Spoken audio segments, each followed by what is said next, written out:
मंजिलें क्या हैं, रास्ता क्या है, हौसला हो तो फासला क्या है। खुद पर विश्वास बनाए रखना, चाहे कितनी भी मुश्किलें क्यों न आए। थोड़ा हौसला बनाए रखना, आस हारने की नहीं, आस जीतने की जगाए रखना। और इसी हौसले, उम्मीद और विश्वास के साथ एक जिंदगी वहां बसती है जहां हमारे देश की आत्मा रहती है, हमारे पुरखों का आवास है, शुद्धता का निवास है। देश के राष्ट्रपिता महात्मा गांधी ने भी कहा था कि किसी भी देश के विकास की रीढ़ की हड्डी वहां के गांव हैं, जहां हमारे सपनों का भारत बसता है। ऐसे में जब तक रीढ़ की हड्डी सुरक्षित नहीं होगी, तब तक देश को सुरक्षित रख पाना आसान नहीं होगा। ऐसे में कोरोना काल में सरकारों से लेकर पंचायतों के लिए एक बड़ी चुनौती गांव को सुरक्षित रखने की रही, जिसमें अहम भूमिका निभाई गुरुग्राम की शिकोहपुर पंचायत ने। पूरे विश्व में दहशत फैला रहे कोरोना से न केवल यहाँ की पंचायत ने ग्रामीणों का मानसिक और सामाजिक रूप से मनोबल बढ़ाया, बल्कि आर्थिक रूप से आगे आकर एक मिसाल कायम की। हरियाणा सरकार को 21 करोड़ रुपए की एक बड़ी सहायता राशि दी।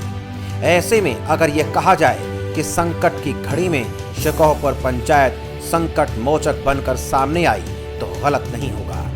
गांव के सरपंच लखन सिंह ने ग्रामीणों के साथ मिलकर सबसे पहले यह प्रण लिया कि गांव में कोई भूखा न सोए, राहगीरों मजदूरों को भरपूर भोजन मिले, शिकोहपुर को सैनिटाइज करवाना, मास्क बांटना, साफ सफाई के लिए जागरूकता अभियान चलाना, बाहर से आए लोगों के लिए एकांतवास की व्यवस्था करने जैसे कई काम किए। सबसे पहले जब कोरोना का 20 मार्च के आसपास ये पता चला कि भाई कोरोना एक ऐसी महामारी है, तो 22 मार्च को हमारे देश के प्रधानमंत्री माननीय श्री नरेंद्र मोदी जी ने पूरे देश में लॉकडाउन कर दिया। लॉकडाउन करने के बाद में हम एक जनप्रतिनिधि होने के नाते, ग्राम पंचायत सरपंच होने के नाते, हमने लोगों को जागरूक किया कि हमारे देश के प्रधानमंत्री रोज़ाना न्यूज़ पे लाइव आते थे और वो उनका मैसेज और संदेश भी आता था, एक पंचायतों के नाम भी, पूरे देश के नाम भी, कि भाई मास्क लगाना ज़रूरी है और 2 गज का डिस्टेंस रखना ज़रूरी है और सैनिटाइज़र। तो हमारी पंचायत शिकोहपुर ने मास्क और सैनिटाइज़र पहले पूरे गांव में बंटवा दिए गए। मेरे कार्यालय से यहाँ से हमने जितना भी हुआ सभी लोगों घर में सैनिटाइज़र और मास्क बांटे। उसके बाद में हमने अपने गांव के जो चारों साइड के रास्ते थे, जिन रास्तों से बाहरी लोग आते थे, वहां पर हमारे युवा साथियों ने मिल करके हमें चारों साइड में, पूर्व पश्चिम उत्तर दक्षिण 4 दिशा हमारे जो रास्ते चल रहे थे, वहां पर हमने एक जो देसी भाषा में बोलते हैं, इंग्लिश में तो उसको बैरिकेड बोलते हैं, लेकिन हमारे गाँव की भाषा में उसको बोलते हैं नाका। तो हमने 4-4, 5-5 जवानों का वहाँ पर नाका लगाया। और नाका लगाने के बाद में हमने जो हमारे पड़ोसी गांव के लोग थे, पड़ोसी गांव से जो हमारे पास दूध वाले की एंट्री थी या किसी पानी वाले की एंट्री थी, किसी फल सब्जी वाले की एंट्री थी, उनको हमने समझाया, उनसे रिक्वेस्ट की, उनको बोला कि भैया ये कोरोना की बीमारी इस तरह की है और इस बीमारी से हम सब अगर मजबूती से संघर्ष करेंगे तो हम इससे जीत जाएंगे। तो अभी भी हमारे यहाँ पर सबसे बड़ी तो हमारे लिए सौभाग्य की बात यह है कि हमारा गांव एक ऐसी जगह बसा हुआ है जो अरावली पहाड़ हमारे पीछे है और हमारे गांव में कोई भी कोरोना का पेशेंट नहीं मिला। हमें जो हमारे ग्राम पंचायत शिकोहपुर को ये 21 करोड़ रुपए हमने जो हरियाणा कोरोना रिलीफ फंड में दिया है, हमारा पूरा गांव ग्राम पंचायत शिकोहपुर, हम इसको गौरवान्वित महसूस कर रहे हैं कि हमने हरियाणा सरकार को इतना पैसा दान में दिया और हम सामाजिक सर्वोपरि में जुड़कर ये इस महामारी में हम ये दान दे पाए। शिकोहपुर पंचायत की मेहनत इसलिए भी सही दिशा में जाने लगी क्योंकि ये गांव पहले से ही हाईटेक हो चुका है। अगर पिछले 4.5 सालों की बात करें तो पंचायत के द्वारा किए गए विकास कार्यों की एक लंबी फहरिस्त है। गौशाला निर्माण में 50 लाख रुपए का काम किया, शमशान घाट वाला रास्ता बनवाया, पानी की पाइपलाइन बिछवाई, आंगनवाड़ी केंद्र बनवाए, हरिजन चौपाल बनवाई, मंदिर गेट तक जैसे कई रास्ते बनवाए, सीवर के ढक्कन लगवाए। हमने 2016 में गांव में जो आवारा पशु हमारी गऊ माता घूमती थी, लोग कहने के लिए कहते हैं कि गऊ हमारी माता है, लेकिन मैं मानता हूँ गऊ हमारी माता है और थी और रहेगी, लेकिन गऊ माता के लिए किसी ने स्टेप नहीं उठाया। हमने ग्राम पंचायत सिकोपुर के माध्यम से, गांव के माध्यम से हमने चंदा इकट्ठा किया। ग्राम पंचायत जो एक गौशाला में कर सकी, वहाँ पे हमने गौशाला में पानी का बोर कराया, टीन सेट डलवाया, वहाँ पे रोड बनवाए, उनकी लाश खोर बनवाई जिसमें तूड़ा वगैरह डलता है, पानी की खेल बनवाई। सबसे पहले हमने गौशाला बनवाई। उसके बाद मेरे गांव में कम्युनिटी सेंटर नहीं था, मेरे यहाँ पे कम्युनिटी सेंटर का काम चल रहा है। मेरे यहाँ पे सचिवालय नहीं था, मेरे यहाँ सचिवालय बन के तैयार हो गया। मेरे यहाँ पर ऐसी चौपाल नहीं थी, मैंने 3 SCBC चौपाल बनवाई। मेरे यहाँ पंचायत घर टूटा हुआ था, मैंने पंचायत घर बनवाया। मेरे यहाँ पर जो रास्ते दूसरे गांव से टच थे, वो रास्ते नहीं बने हुए थे, वो मैंने बनवाए। पशु अस्पताल में मेरा रेजिडेंस नहीं था, डॉक्टर 5 बजे छुट्टी करके चला जाता था, दूसरे गांव में रहता था, यहाँ से 20 किलोमीटर दूर। रात को अगर किसी के पशु बीमार हो जाता था तो आने में बड़ी दिक्कत होती। मैंने वहाँ पे डॉक्टर का रेजिडेंस बनवाया। आयुर्वेदिक हॉस्टल में मैंने काम करवाया। मेरा यहाँ पे स्कूल था, प्राइमरी और सीनियर सेकेंडरी स्कूल, उसमें मैं किसी की बुराई नहीं करूँगा, लेकिन किसी ने सुध नहीं ली थी, उसमें पानी टपकता था। स्कूल मैंने ऐसा बनाया जैसे प्राइवेट ही तर्ज पे। और प्रशासन अगर मुझे ऐसी सहयोग देता रहेगा तो मेरी प्रशासन से डिमांड है कि मेरे स्कूल में कम से कम 20-25 AC लगाने की मुझे और परमिशन दे दे।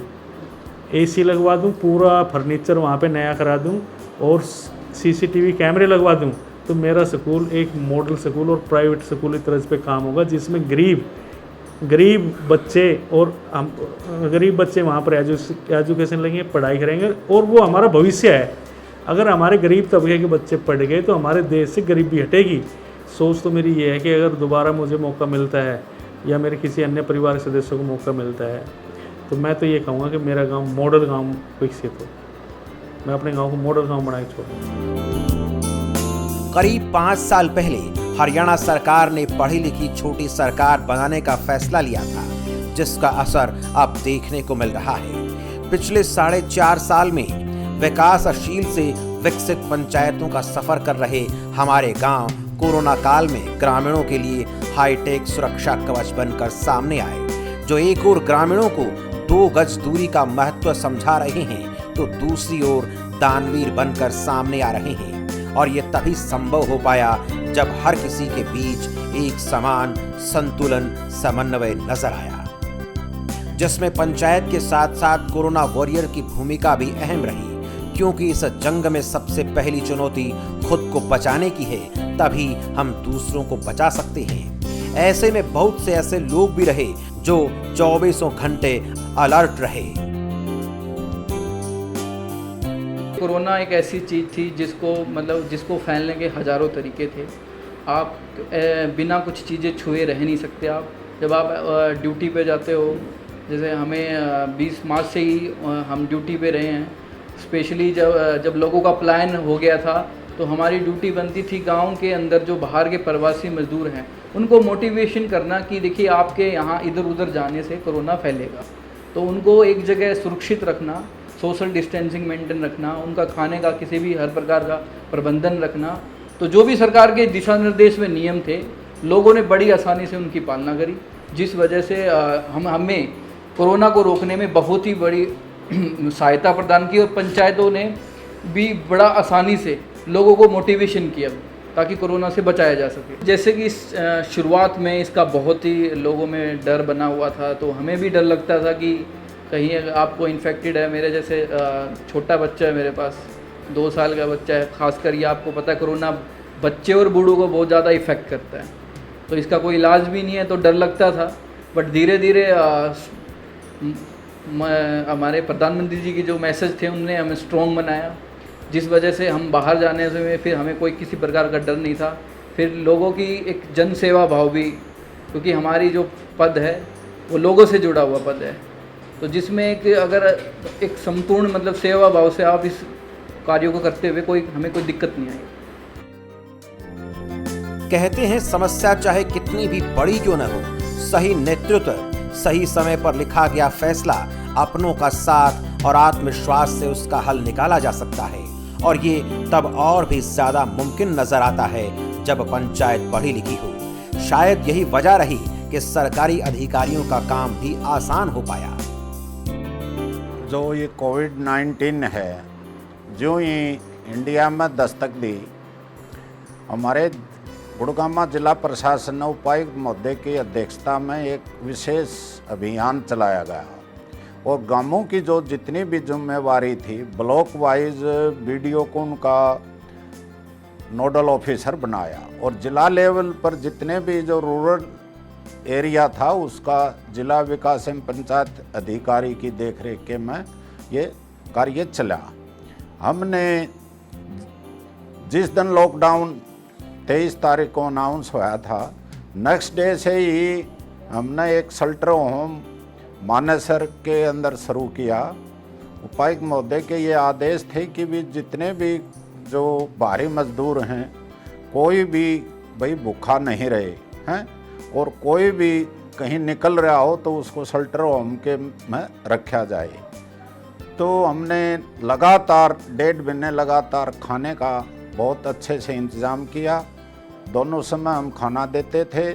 पंचायतों को हमने सभी सरपंच हैं हमारे गुरुग्राम ब्लॉक के, वो बहुत ही प्रगतिशील सरपंच हैं। सभी सरपंचों का एक ग्रुप बना हुआ है, उसमें हमने उपायुक्त महोदय ने भी और हमने भी उनसे एक अपील की कि भाई इस महामारी के समय में आप आगे आकर जितने भी जो माइग्रेटिंग लेबर हैं उनके लिए भाई खाने का वो इंतज़ाम करें। सभी सरपंच एकजुट होकर सुबह शाम का उन्होंने खाना बनाया। पंचायतों का बहुत ही ज़बरदस्त सहयोग रहा। तो सभी सरपंचों ने और सरपंचों के साथ साथ गांव के बहुत भी दानवीर जो आदमी थे वो आगे आए और हर ग्राम पंचायत ने जो सरकारी स्कूल थे उनमें एक खाने का अभियान चलाया और हर गांव को है करीब 3-4 बार हमने सैनिटाइज किया। जैसे जैसे आदेश हैं उपायुक्त महोदय से प्राप्त होते थे तो पूरी मुस्तैदी से काम किया। जो हमारी ग्राम पंचायत हैं ये जैसे हमारे डॉक्टर और पुलिस वो खड़े हैं उससे भी आगे बढ़कर काम कर रही है। मैं पूरे दावे के साथ कह सकता हूं कि गुरुग्राम ब्लॉक की जितनी पंचायतें एक से एक बढ़कर इस काम के लिए एक योद्धा जो वो भी बहुत कुशल योद्धा के तौर पर उन्होंने काम किया है और अब भी कर रहे हैं। वो दिए जो तूफानों से शर्त लगाते हैं, इतिहास उन्हीं को दोहराती है। और कोरोना काल में जिस तरह से शिकोहपुर पंचायत ने अपनी सहनशीलता, कर्मठता और बुद्ध बल का परिचय दिया, उससे न केवल हाईटेक होती पंचायतों बल्कि शहरों से आगे निकल चुकी पंचायतों का ज्ञान होता है, जहां के सरपंच ने एक गांव ही नहीं बल्कि एक परिवार के मुखिया के रूप में न केवल ग्रामीणों की देखरेख की बल्कि शिकोहपुर गांव को कोरोना योद्धा गांव बनाया, जो दूसरे गांव के लिए मिसाल बना और जिसका नाम सदैव के लिए इतिहास के पन्नों में स्वर्णिम अक्षरों के साथ कैद हो चुका है।